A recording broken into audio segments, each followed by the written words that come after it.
everyone, and welcome back to 31 Days of Halloween, or almost 31 days. We'll see how far we get this year. But this year I am starting with a look I meant to do last year, and that is Regan from The Exorcist. So initially I was going to do this as a history of horror, but I just decided there's not a ton of material to talk about with The Exorcist. I mean, there is, but not enough to make a tutorial and voiceover and everything for you guys. So we're just doing the look today. So I started with a very yellow foundation. This isn't one that I normally wear on a day-to-day basis because it is just a shade too yellow for me.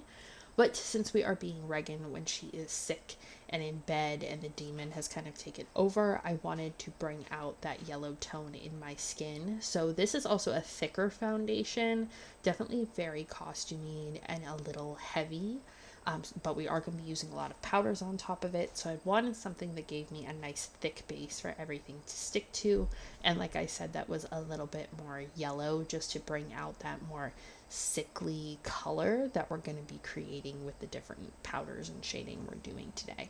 So I am making sure I bring this down my neck as well, and for the costume I just googled like Regan nightgown and then found something on Amazon that was as close as I could get to one of her nightgowns in the movie.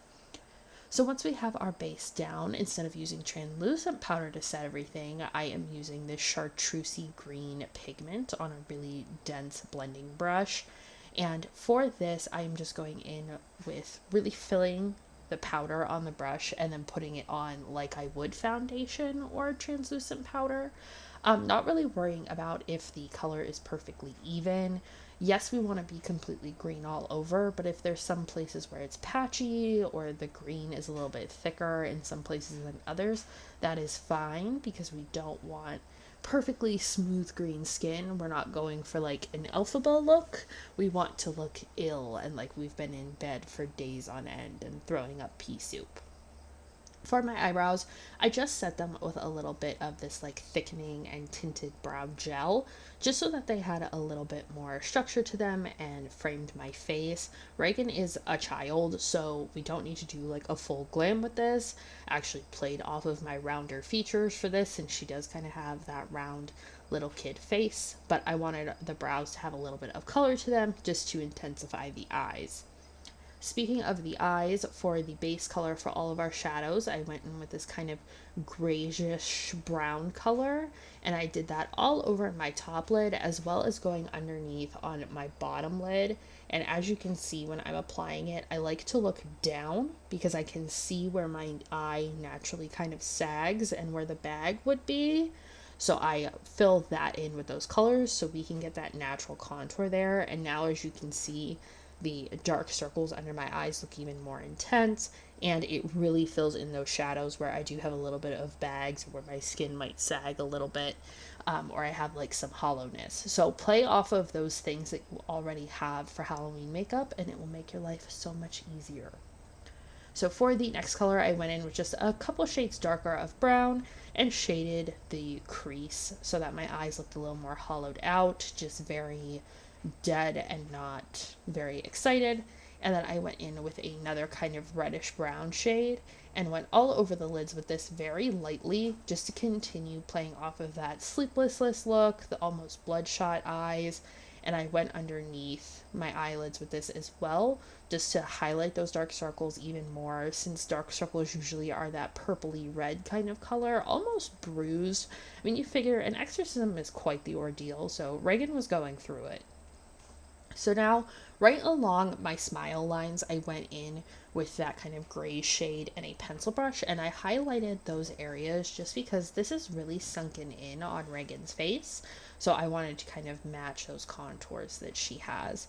And then I went back in with that brush with the green on it and just blended it so it looked more like part of the skin than actual contouring that I was doing. So I just blended that all out. It also highlights a little bit of the roundness of your cheek as well. So again, going back to the eyes to intensify them just a little bit more, I added a little bit of a brown liner.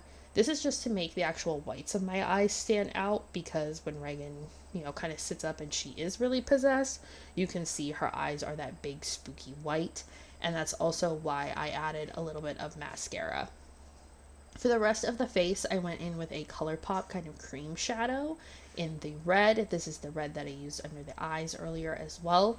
And I just started outlining the places that she has those big gashes.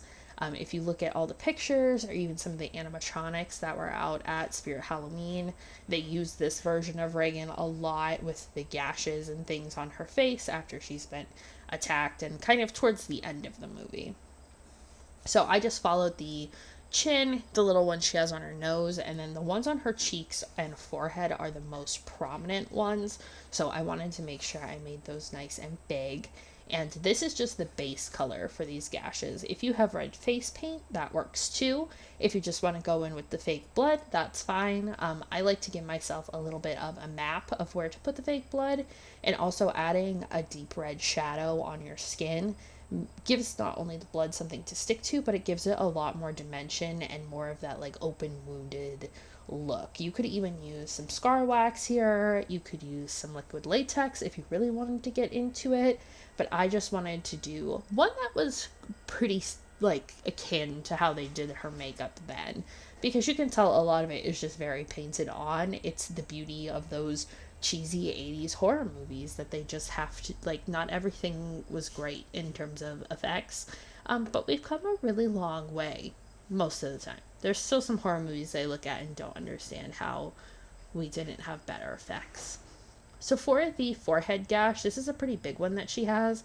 I just kind of drew a Y, and I used a liner brush for this and just let the brush kind of take me where it wanted to go. So if there were a couple little extra lines, it's not a big deal. We're not going to see them. And it just adds to the effect of that skin like continuing to split even after it's been injured, since they weren't treating her wounds at the time. Now I'm going in with my trusty Ben Nye stage blood. There's a lot of different kinds of blood you can use. This is like, I think, fresh blood. So you can use all different kinds. There's all different colors. You can make your own with corn syrup and some red food coloring. There's a lot of different ways you can make fake blood. But I'm just applying this with a Q-tip and filling in most of that red space. I like leaving a little bit of an edge just so it looks like maybe that skin is still kind of healing, or it's just the very, very edge of the scratch. So I made sure to add it on my nose and then on that big one on both of my cheeks. And again, I just kind of let the blood go where it wants to go. I kind of just provide the base coat, and then if it runs or drips or anything, it just adds to the effect of it being very fresh and new. This year I am trying to really use tools that will help me instead of random things like I normally do, like the back ends of makeup brushes. So we're off to a good start. I'm using Q-tips. I'm learning. I'm getting better, I swear. I have so many looks this year that I want to do, and there's so many different tools I need, but I'm working on it. So once you have all of that fake blood on there, you can just kind of smudge it out in certain spots so it looks a little bit messy, or like, you've been thrashing around so it's not in the place that it began. Also for this, I didn't use a wig, which you guys will see. If you do want a Regan wig, I'm pretty sure Spirit Halloween has one this year. For the lips, I just went in with nude lipstick. She has very, very pale lips. You could even do concealer with this, but I just went in with two different very nude lipsticks I have.